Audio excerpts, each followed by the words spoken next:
4 PM news network में दोस्तों आपका स्वागत है। मैं हूं आपके साथ राशिद ज़हीर। बिहार का इलेक्शन बीजेपी जानबूझकर हारने जा रही है। निर्मला सीतारमण के हस्बैंड, मैंने आपको बताया था पहले, परकाला प्रभाकर, उन्होंने पहले आकर के सनसनी पैदा कर दी थी जब कहा था कि भारतीय जनता पार्टी 65 से 70 सीट बेईमानी से जीती है। अगर वो कम हो जाती हैं तो ये लोग 240 पर भी नहीं रह पाते। ये उनका इंटरव्यू चल रहा है साहब। लेकिन इसमें इन्होंने कहा कि BJP is planning to let the opposition win in Bihar. BJP की प्लानिंग चल रही है कि वो अपोजिशन को बिहार का चुनाव जीतने दे, just to defuse the vote chori. Vote चोरी का जो ये पूरे देश में एक उनका पिटारा खुल गया है, जो बहुत बड़ी डकैती और चोरी की तरफ इशारा कर रहा है, पूरे हिंदुस्तान की बदल जाएगी। राहुल गांधी जिस दिन भी इस प्रकार का कोई प्री प्लान हाइड्रोजन बम ले आए, तो चाहे कितने भी इनके अंधभक्त क्यों ना हो, लेकिन ये चोरी का तमगा जब इनके माथे पे लग जाएगा, चुनाव आयोग और बीजेपी की सरकार, मोदी और अमित शाह देश के सामने वो बात नहीं पेश कर पाएंगे जो अब ये बड़ा सीना चौड़ा करके आ जाते हैं। तो वोट चोरी का जो इनको मालूम है कि भाई ये इल्ज़ाम नहीं है, इसके अंदर कुछ हकीकत भी हो सकती है, और वो अगर खुलने वाली है तो फिर इस काम को ये वाकई कर सकते हैं। लिखता है साहब कि डिफ्यूज द वोट चोरी, ये वोट चोरी के उस प्रोग्राम को कि देखिए वो ये जीत गए हैं, वोट चोरी जैसा कोई मसला नहीं था। कैंपेन, इस कैंपेन को वो ख़त्म करना चाहते हैं। They are willing to sacrifice Bihar to their political cleansing through SIR all over India. वो बिहार को सेक्रीफाइस कर देंगे SIR के लिए, ताकि वो SIR पूरे ऑल ओवर इंडिया के अंदर इंप्लीमेंट करके फिर यहाँ पर घटाना बढ़ाना कर दें। समझ रहे हैं आप मेरी बात? तो ये इन्होंने कहा है कि निर्मला सीतारमण हस्बैंड परकाला प्रभाकर। संभव है ये वीडियो हम दिखा पाएँ, लेकिन बहरहाल दोस्तों इसके पीछे थोड़ा सा जो है सोचने की ज़रूरत है कि आखिरकार ये इतनी बड़ी बात जो कही जा रही है, ठीक उस दिन जब बिहार के तरफ से फाइनल रिपोर्ट जारी कर दी गई है कि कितने वोट कटे हैं, कितने बढ़े। अब आप थोड़ा सा परकाला साहब जो हैं इनकी बात पर ध्यान दें।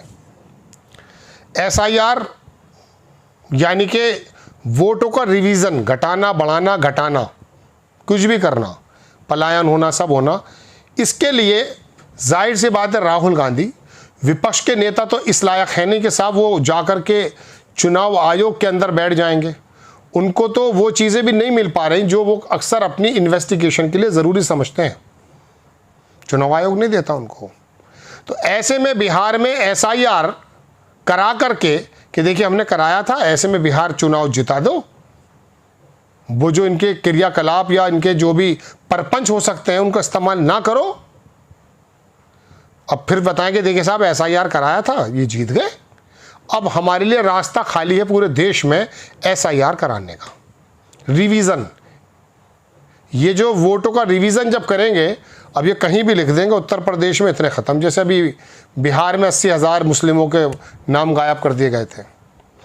अभी कुछ दिन पहले की बात है दोस्तों, मैं आपको बहुत सच बात बता रहा हूँ। मालूम नहीं शायद कौन सा चुनाव जीती थी कांग्रेस, कर्नाटक जीती थी या कुछ, तो मोदी जी आए। उस वक्त थोड़ा ये EVM, VVPAT इसके बारे में ज़्यादा जिक्र नहीं था। तो मोदी जी ने कहा कि चलो एक बात की खुशी है, इन लोगों ने ये वाला शोर नहीं बचाया कि EVM में दिक्कत है, VVPAT में दिक्कत है, चुनाव प्रक्रिया में दिक्कत है। मेरा यकीन मानिए माता उसी वक्त ठनक गया था कि मोदी जी इस बात को पक्का करना चाहते हैं कि पूरे देश की जनता इस बात पर मुतमईन हो जाए कि there is no any type of error, कोई एरर नहीं है इलेक्शन प्रोसेस में। लेकिन राहुल गांधी ने जिस बोरी का मुंह खोला है ना, वो ऐसा नहीं है कि आप समझ रहे हो कि साहब बोरी का मुंह खोल दिया गया। बोरी जानते हैं जिसमें पहले किसी ज़माने में जूट की आटा आता था, अब तो प्लास्टिक के बैग्स आने लगे, तो वो बांध दिया जाता था ऊपर से मुंह को। ऐसा नहीं कि उसका बोरी का मुंह खोल दिया है। उस बोरी के अंदर जो रेशे होते हैं ना जूट के, उसका एक हिस्सा अगर हाथ में आ जाता है तो घुमाते चले जाइए, पूरी बोरी खुल जाती है, फट जाती है, बोरी का नामो निशान नहीं रहता है। तो वो झूठ और कपट और बेईमानी और डकैती जो भी कुछ हो सकती है, आरोपों के मुताबिक अगर वोट प्रक्रिया में है तो राहुल गांधी वोट चोरी को छोड़ने वाले नहीं हैं। आप बिहार का लॉलीपॉप दें या कुछ और दें, देश को दुनिया को दिखाने के लिए ये कि देखिए एसआईआर कराया था।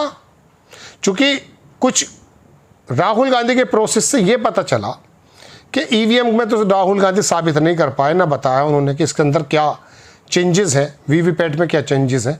अलबत्ता जो माइक्रो लेवल पर काम चल रहा था उसको वाकई वो बताने में किसी हद तक कामयाब हो गए, और इस हद तक कामयाब हुए कि तमाम कंप्यूटर के ऊपर बैठने के बावजूद ज्ञानेश्वर गुप्ता ये नहीं बता पाए कि राहुल गांधी का फला पॉइंट गलत है। दोनों प्रेस कॉन्फ्रेंसेस में राहुल गांधी ने जब वोट चोरी की पूरी प्लानिंग रखी है तो वो एक पॉइंट्स पर बहुत ज़्यादा मजबूती के साथ बात रख रहे थे। मैं आपको सच बता रहा हूं दोस्तों, पहली कॉन्फ्रेंस में अगर राहुल गांधी की बात में दम नहीं होता तो ये मिनटों सेकंडों का खेल था ज्ञानेश्वर गुप्ता जी के लिए कि वो 1 मिनट में झूठ साबित कर देते राहुल गांधी का। चूँकि उसमें सच्चाई थी कहीं ना कहीं तो बता नहीं पाए, एफिडेविट मांगने लगे। तो दोस्तों मैं आपको बताना चाहता हूँ कि बिहार का ये लॉलीपॉप दे करके अगर देश में एसआईआर, चूँकि अभी बंगाल में, केरल में, चूँकि अब की तैयारी दूसरी है, ये मैं आपको बता देता हूँ। ये सोच ये रहे थे कि तीसरे टर्म में जब हम 400 सीटें ले आएंगे तो ना तो ये संविधान बचता, लोगों का ऐसा मानना है, मेरा विश्वास भी है, और ना ये तमाम जो चुनावी प्रक्रिया बची है ये रुकती। ये हालांकि कंप्रोमाइज है सब सरकार के साथ, लेकिन ये सारे के सारे संस्थान ही खत्म हो जाते, ये चुनाव पुतिन की तरह होने लगता, ऐसा मेरा भी विश्वास है और लोगों को भी ऐसे शंकाएं हैं। लेकिन वो तो कमर तोड़ दी, संविधान पर हमला पता चल गया था होने वाला है, डेमोक्रेसी पर हमला होने वाला है, तो वो तो आप में से जो वोटर्स हैं उन्होंने किसी हद तक इनको जो डैमेज किया है उसको मैं कहता हूँ डैमेज कंट्रोल तो करने की कोशिश की गई है, लेकिन इस दर्जा नहीं कर पाए कि 400 सीट ले आए, 272 ले आए। क्योंकि ऐसा भी नहीं है 1-1.5 लाख वोट घटा दिया तो कहीं 2-2 लाख से भी नाराज़गी होगी, 3-3 लाख वोटों से भी हारे हैं ये लोग, और ये जीते भी इसी प्रकार से है।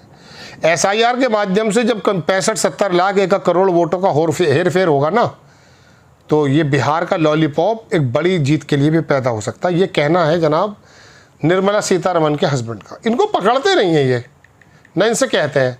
सुब्रमण्यम दुनिया भर की बातें बोलता रहता है, इनका राज्यसभा मेंबर है, किरदार पे भी हमला करता रहता है, लेकिन कुछ कहते नहीं। पता नहीं उसके पास ऐसी क्या चीज़ है, इनके कौन सी सीडी इनके पास है। तो दोस्तों ये चीज़ें मैं आपको बता रहा हूँ, ये एक अच्छी खबर मुझे लगा कि आपको बता देनी चाहिए। आपको खबर अगर अच्छी लगती है बराए करम चैनल को सब्सक्राइब करें, शेयर करें। नेक्स्ट टाइम मैं किसी खबर के साथ हाजिर होता हूँ। जय हिंद।